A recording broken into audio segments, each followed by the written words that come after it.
महाराष्ट्राच्या मुख्यमंत्रीपदी पुन्हा फडणवीस विराजमान होणार। मुख्यमंत्र्यांसह 2 उपमुख्यमंत्री शपथ घेणार। उद्या संध्याकाळी आझाद मैदानावरती भव्य शपथविधी सोहळा। फडणवीसांच्या भेटीनंतर शिंदे उपमुख्यमंत्रीपद स्वीकारायला तयार। शिंदेंना गृहऐवजी नगरविकाससह आणखी एखादं महत्त्वाचं खातं दिलं जाणार। उद्या 20हून अधिक मंत्री शपथ घेणार।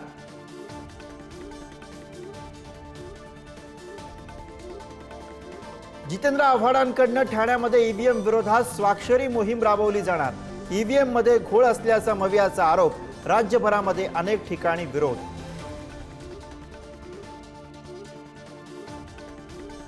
शेतकऱ्यांच्या प्रश्नांवरून उपराष्ट्रपती जगदीप धनखड यांनी थेट केंद्र सरकारला घेरलं। शेतकऱ्यांना दिलेली वचनं का पूर्ण होत नाहीत? केंद्राला प्रश्नांची सरबत्ती।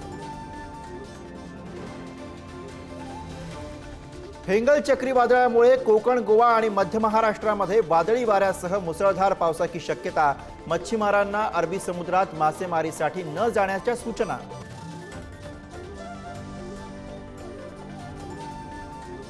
कांदा उत्पादक शेतकऱ्यांचा अपेक्षा भंग।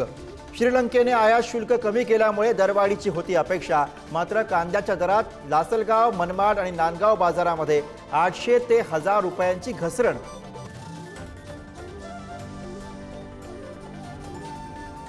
कपकेक मधून विषबाधा झाल्यानं चिमुकल्या बहिणी भावाचा दुर्दैवी मृत्यू। कोल्हापूरच्या कागल तालुक्यातील चिमगावामधली घटना।